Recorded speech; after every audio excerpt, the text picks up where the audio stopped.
رسوله الكريم أما بعد فأعوذ بالله من الشيطان الرجيم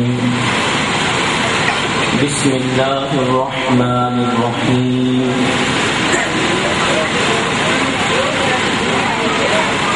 قال رسول الله صلى الله عليه وسلم ذكروا محاسن موتاكم أو كما قال رسول الله صلى الله عليه وسلم. أما بعد فأعوذ بالله من الشيطان الرجيم بسم الله الرحمن الرحيم رب اشرح لي صدري ويسر لي أمري واحلل عقدة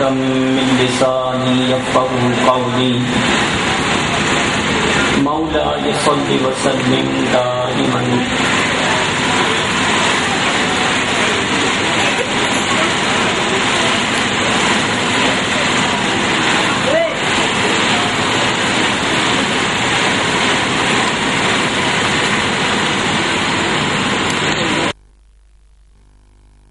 بلال صاحب دامت برکاتہم العالیہ اور اسٹیج پر بیٹھے دیگر علماء کرام اکابر اور سامنے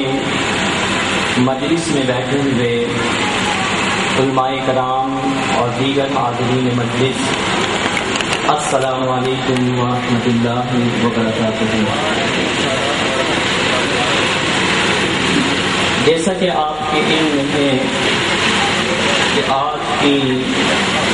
یہ بابرکت اور عظیم الشان محفل ہمارے بہت ہی عزیز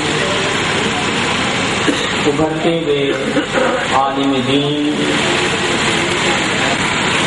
گزشتہ ماہ دین کے دشمنوں نے شہید کر دیا، ان کی یاد میں منعقد کی گئی ہے۔ اور حقیقت تو یہ ہے کہ جن کو اللہ تبارک و تعالی اپنی راہ میں شہادت کی موت عطا فرماتا ہے، شہادت کا عظیم رتبہ عطا فرماتا ہے، وہ مرتے نہیں ہیں بلکہ زندہ رہتے ہیں۔ اور عالم دین جو کہ وارثین انبیاء ہوتے ہیں، ان کے اس دنیا سے رخصت ہو جانے کے بعد بھی جو انہوں نے اپنی زندگی میں علم کی صورت میں روشنی پھیلائی ہوتی ہے، علم کی صورت میں لوگوں میں جو تقسیم کیا ہوتا ہے، وہ ہمیشہ باقی رہتا ہے۔ آج اس محفل میں حضرت علامہ سید قمر الہدا اشرفی رحمۃ اللہ تعالی علیہ کے حوالے سے چند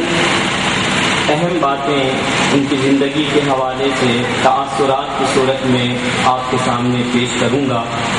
کیونکہ اسی علاقے سے میرا تعلق رہا ہے اور کم و بیش 7.5 سال تک میں اسی محلے کی مسجد معظم میں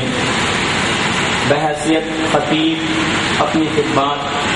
سر انجام دیتا رہا ہوں۔ اور 1997 میں کراچی میں آیا، اس وقت سے میں سید قمر الہدا شہید رحمۃ اللہ تعالی علیہ کے معاملات کو دیکھتا رہا ہوں۔ تو یقیناً ان کی زندگی بڑی منفرد تھی۔ دوران حفظ بھی میں نے دیکھا، بڑی محنت کے ساتھ وہ منزل یاد کیا کرتے تھے، سبق پڑھا کرتے تھے، اور اس کا بین ثبوت یہ ہے کہ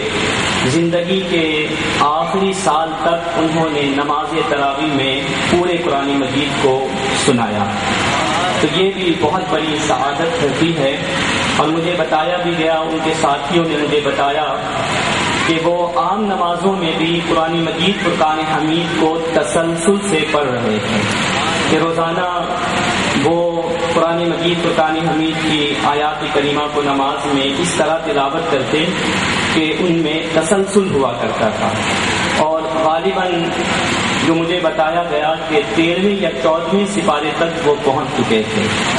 تو آپ اندازہ لگا سکتے ہیں ان کی منزل کے بارے میں، اور قرآن مجید کو جو انہوں نے حفظ کیا اس کے حوالے سے، کہ نماز میں قرآن مجید فرقان حمید کو عام طور پر پڑھنا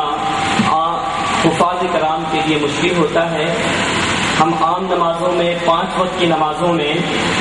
کیا کرتے ہیں کہ جو سلیکٹڈ آیات ہوتی ہیں یا صورتیں ہوتی ہیں جن پر ہماری بہت زیادہ مشق ہوتی ہے، ایکسرسائز ہم نے کیا ہوتا ہے، ان کو پڑھتے ہیں۔ اور کبھی کبھار ایسا ہو جائے، آپ خود دیکھ لیں، ماشاءاللہ حفاظ کرام علماء کرام کی جماعت موجود ہے، اچھی طرح میری بات کو سمجھ رہے ہوں گے کہ اگر کبھی ہم تھوڑا اس مشق سے ہٹ کر کسی اور آیت کریمہ یا سورت کو لیں تو ایک خوف پیدا ہو جاتا ہے کہ کہیں نہ ہم سے غلطی ہو جائے، کوئی آیت ٹوٹ جائے یا کوئی لفظ ٹوٹ جائے۔ لیکن اگر کوئی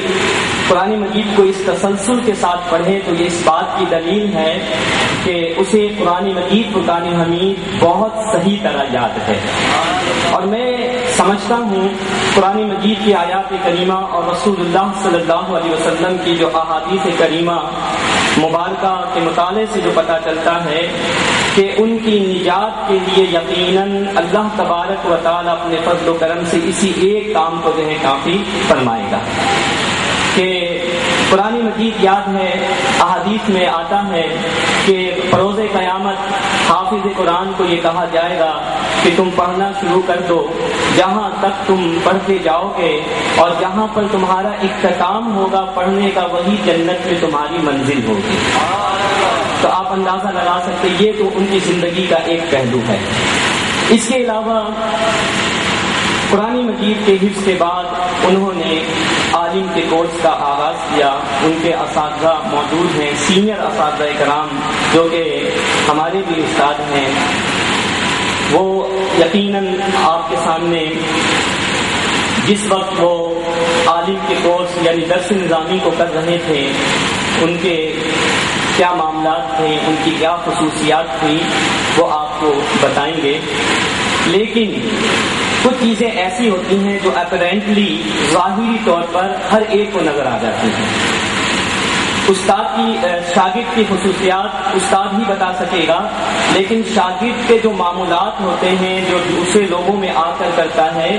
تو وہ معمولات سے پتہ چل جاتا ہے کہ وہ اپنے استاد کے سامنے کیا کرتا ہوگا۔ آپ کو پتہ ہے کہ ہمارا ایک المیہ ہے کہ ہم درس قرآن مجید یا درس حدیث سے بہت دور ہوتے جا رہے ہیں۔ یہ اور بات ہے کہ علماء کرام کی کوشش سے اب جو ہے اس سمت کو ہم سفر کر رہے ہیں کہ دوبارہ ہم ریٹرن بیک ہو کر اور دوبارہ سے ہم قرآن کی طرف آ رہے ہیں۔ لیکن ایک وقت ایسا بھی تھا کہ مساجد میں درس قرآن کا باقاعدہ اہتمام نہیں ہوا کرتا تھا، درس حدیث کا اہتمام نہیں ہوا کرتا تھا۔ تو ہم دیکھتے ہیں کہ سید قمر الہدیٰ صاحب رحمۃ اللہ تعالی علیہ اس معاملے میں بھی بہت منفرد نظر آتے ہیں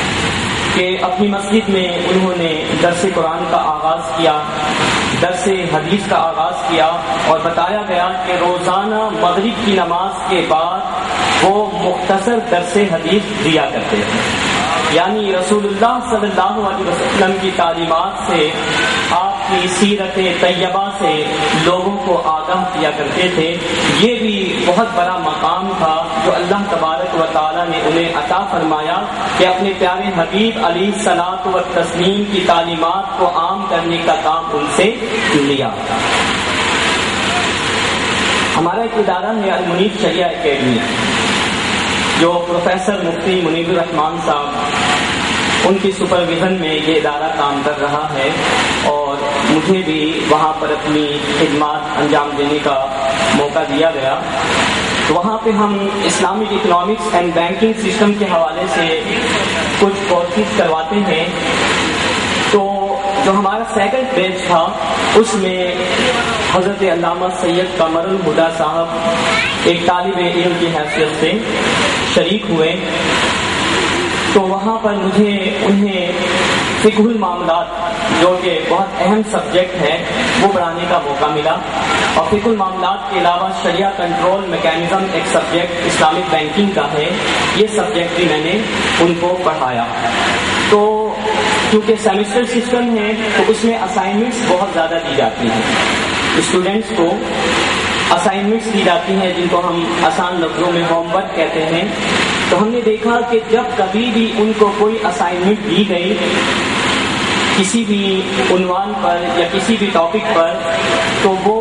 ضرور اس اسائنمنٹ کو کمپلیٹ کر کے وقت پر جمع کرایا کرتے تھے، اور ابھی بھی میرے پاس ریکارڈ میں موجود ہے ان کی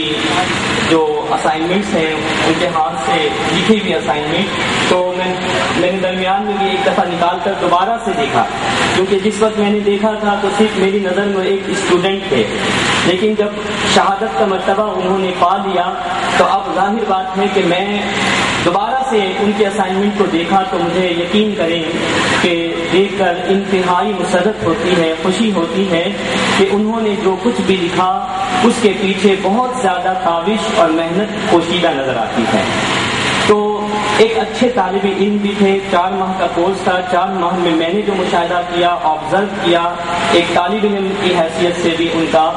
ایک بہت زیادہ ہمیں کنٹریبیوشن یا آپ سمجھ لیں کہ ان کی کاوشیں ہمیں نظر آتی ہیں۔ اور پھر سب سے بڑھ کر یہ کہ اسی سال انہوں نے تخصص فی الفقہ یعنی